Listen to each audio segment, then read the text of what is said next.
Welcome to this course on creativity and choreography. Creativity is one of my favourite topics to teach, and mostly because it involves a lot of playing and a lot of fun and a lot of working together in teams. We are going to use recent research on neuroscience on creativity in order to inform us about creativity and how it can appear in our dance practice.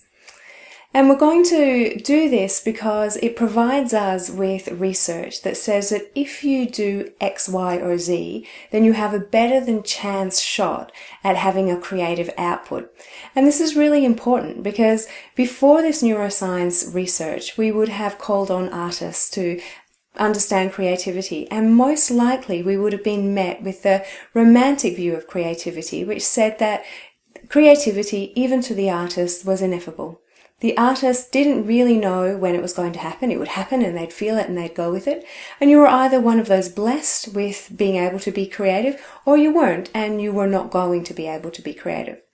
But the neuroscience literature sheds a whole lot of new light on what parts of the brain are engaging in creative process and how we can all in fact be creative when we require ourselves to be creative rather than some undefinable point in the future. What you'll see in the next section is a deck of cards, and I have them here. You have them in a PDF, and if you print the PDF out and cut the cards up, you'll end up with a deck. I've had them printed here on thick paper, and there's about 90 of them. It cost me a couple of dollars to get done at my local print shop. And each one of these cards contains a piece of neuroscience research on creativity. So each one of these is something that you can reach into and pull out and read and apply and increase your chances of being creative.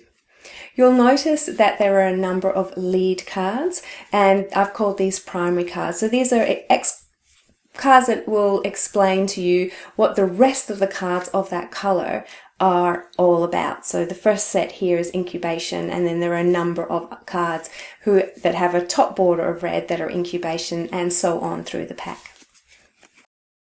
What you also have in the following section is a companion document, and this document is to guide you through how to use the cards and how to think about the literature on creativity, and also a chance for you to answer some questions in relation to yourself and to follow a case study of a choreographer through the process that they engage in using these pieces of literature.